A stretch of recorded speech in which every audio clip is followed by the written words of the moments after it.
Hello students, आइए देखते हैं तीसरा पार्ट ग के बारे में, ऊष्माधारिता के बारे में। ऊष्माधारिता क्या होती है, ध्यान समझिए। इस उपखंड में हम देखते हैं कि निकाय को आंतरिक ऊष्मा कैसे मापी जाती है। ठीक है, सिस्टम की इंटरनल एनर्जी को कैसे मापी जाती है, इस सब यूनिट में, इस उपखंड में आपको बताया जाएगा। यदि निकाय द्वारा ऊष्मा ग्रहण की जाए, यदि सिस्टम के द्वारा ऊष्मा को एक्सेप्ट किया जा रहा है, ऊष्मा को ग्रहण किया जा रहा है, तो यह ताप में वृद्धि के रूप में दिखाई देता है। यदि निकाय के द्वारा ऊष्मा ग्रहण की जाए तो यह ताप में वृद्धि के रूप में परिलक्षित होता है। ताप में वृद्धि जो है यह आंतरिक ऊष्मा के समानुपाती होता है। ताप में जो वृद्धि हो रही है वह इंटरनल हीट के समानुपाती होता है।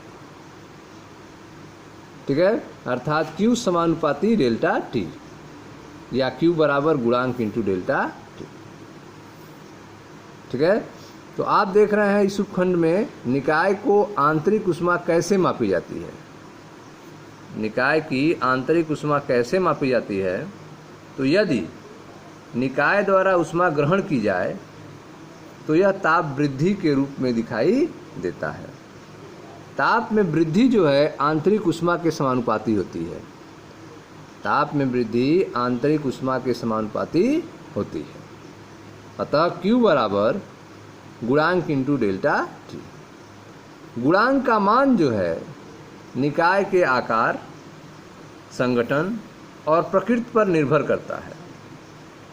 गुणांक का मान जो है वह निकाय के आकार, संगठन और प्रकृति पर निर्भर करता है। इसे हम इस प्रकार लिख सकते हैं। ठीक है, Q डैश बराबर C डेल्टा T। यह गुणांक जो है उसको क्या आपने लिखा, C। Q बराबर C डेल्टा T। यहाँ पर C क्या है, गुणांक है जिसे ऊष्माधारिता कहते हैं। C जो है यहाँ पे गुणांक जो C है उसी को ऊष्माधारिता कहते हैं। इस प्रकार ऊष्माधारिता ज्ञात होने पर हम तापीय वृद्धि को नापकर प्रदत्त ऊष्मा ज्ञात कर सकते हैं, Q का मान ज्ञात कर सकते हैं। ठीक है, तो अगर ऊष्माधारिता C का मान ज्ञात हो तो हम तापीय वृद्धि को नापकर, डेल्टा T के मान को नापकर Q का मान ज्ञात कर सकते हैं, प्रदत्त ऊष्मा ज्ञात कर सकते हैं। ठीक है, तो इस तरह से आपने देख रहे हैं कि ताप में जो वृद्धि होता है वह आंतरिक ऊष्मा के समानुपाती होता है। ताप में वृद्धि आंतरिक ऊष्मा के समानुपाती होता है। अतः Q बराबर गुणांक इंटू डेल्टा T। गुणांक जो है, गुणांक का मान जो है वह निकाय के आकार, संगठन और प्रकृति पर निर्भर करता है। ठीक है, अतः हम इसको इस प्रकार लिख सकते हैं, Q बराबर C डेल्टा T। यहाँ पे C क्या है, गुणांक है जिसे ऊष्माधारिता कहते हैं। इस प्रकार ऊष्माधारिता ज्ञात होने पर, C का मान ज्ञात होने पर हम तापीय वृद्धि को नापकर, डेल्टा T का मान नापकर प्रदत्त ऊष्मा Q का मान ज्ञात कर सकते हैं। ठीक है, यदि C ज़्यादा हो तो ऊष्मा में तापीय वृद्धि अल्प होती है। यदि C का मान ज़्यादा होगा तो जो तापीय वृद्धि डेल्टा T है वह क्या होगा, कम होगा। ठीक है, यदि C ज़्यादा है तो ऊष्मा में तापीय वृद्धि अल्प होती है। जल की ऊष्माधारिता अधिक होती है। जल की ऊष्माधारिता अधिक होती है, इसका अर्थ यह है कि ताप बढ़ाने के लिए बहुत अधिक ऊर्जा चाहिए।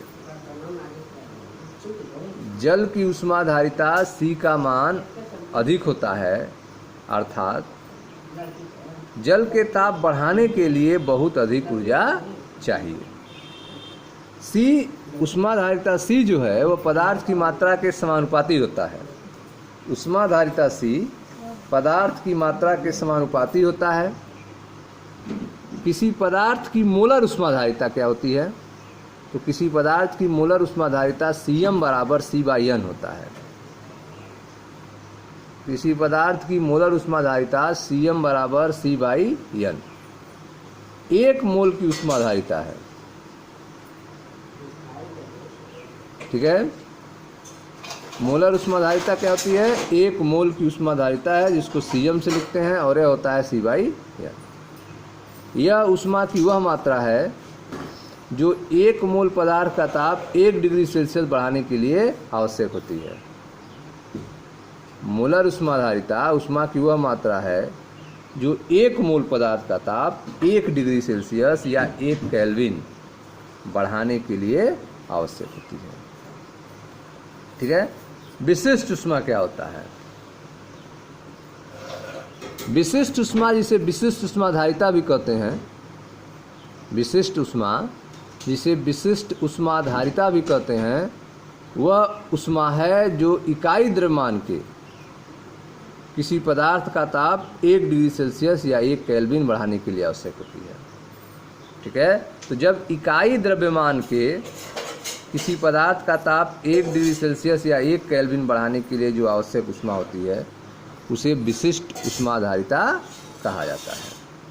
तो विशिष्ट ऊष्मा, जिसे विशिष्ट ऊष्माधारिता भी कहते हैं, ऊष्मा की वह मात्रा है जो इकाई द्रव्यमान के किसी पदार्थ का ताप 1 डिग्री सेंटीग्रेड या 1 केल्विन बढ़ाने के लिए आवश्यक होता है।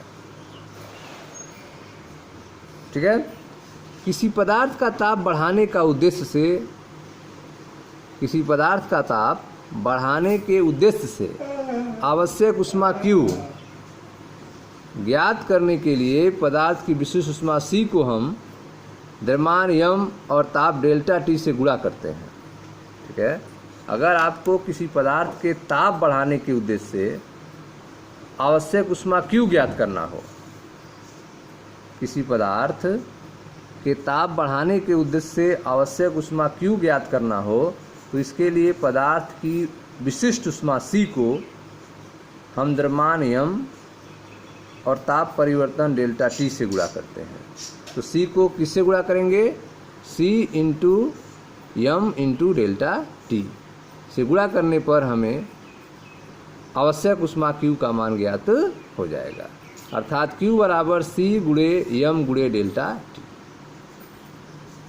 ठीक है, C into m capital C, तो Q बराबर C delta T। Capital C क्या है? विशिष्ट ऊष्मा है। कैपिटल C यहाँ पर विशिष्ट ऊष्मा है। तो इस तरह से आप ऊष्माधारिता के बारे में देखा कि ऊष्माधारिता होती क्या है। तो इसमें आपने देखा कि ऊष्माधारिता जो है वह निकाय को आंतरिक ऊष्मा कैसे मापी जाती है, इसकी गणना के लिए उपयोगी है। यदि निकाय द्वारा ऊष्मा ग्रहण की जाए तो यह ताप में वृद्धि के रूप में परिलक्षित होता है। ताप में वृद्धि जो है आंतरिक ऊष्मा के समानुपाती होता है। ताप में वृद्धि आंतरिक ऊष्मा के समानुपाती होता है। Q बराबर गुणांक इंटू डेल्टा T। गुणांक का मान निकाय के आकार, संगठन और प्रकृति पर निर्भर करता है। इसे हम इस प्रकार लिख सकते हैं, Q बराबर C डेल्टा T। यहाँ गुणांक C जो है ऊष्माधारिता इसको कहते हैं।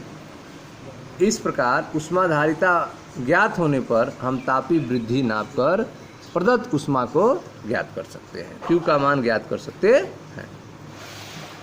ठीक है, यदि C ज़्यादा है, यदि ऊष्माधारिता का मान ज़्यादा है तो ऊष्मा से तापीय वृद्धि अल्प होती है।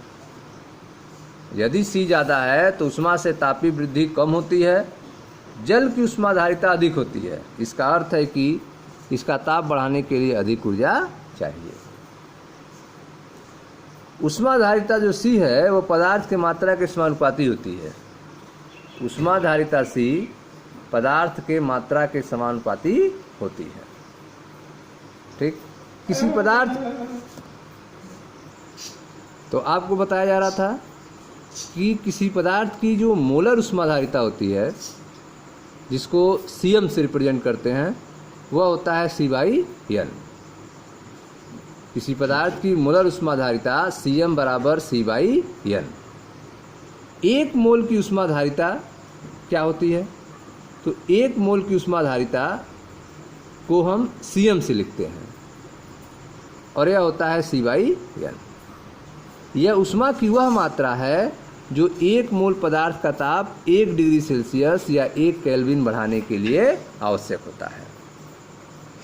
मोलर उष्माधारिता जो है ऊष्मा की वह मात्रा है जो 1 मोल पदार्थ का ताप 1 डिग्री सेल्सियस या 1 केल्विन बढ़ाने के लिए आवश्यक होता है।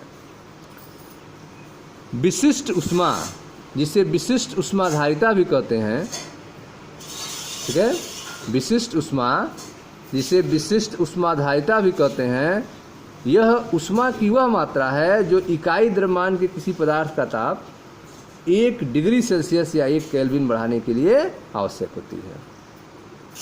ठीक है, विशिष्ट ऊष्मा जिसे विशिष्ट उष्माधारिता भी कहा जाता है, यह ऊष्मा की वह मात्रा है जो इकाई द्रव्यमान के किसी पदार्थ का ताप 1 डिग्री सेल्सियस या 1 केल्विन बढ़ाने के लिए आवश्यक होता है। किसी पदार्थ का ताप बढ़ाने के उद्देश्य से आवश्यक ऊष्मा Q ज्ञात करने के लिए, ठीक है, किसी पदार्थ का ताप बढ़ाने के लिए आवश्यक ऊष्मा Q ज्ञात करने के लिए आपको पदार्थ की विशिष्ट ऊष्मा C को द्रव्यमान m और ताप परिवर्तन डेल्टा T से गुणा करना पड़ता है। ठीक है, अतः किसी पदार्थ के ताप बढ़ाने के लिए आवश्यक ऊष्मा Q बराबर C गुणे m गुणे डेल्टा T। ठीक है, या Q बराबर C delta T। Okay students, तो यह था आपका उष्माधारिता के बारे में। मिलते हैं अगले टॉपिक में। Thank you.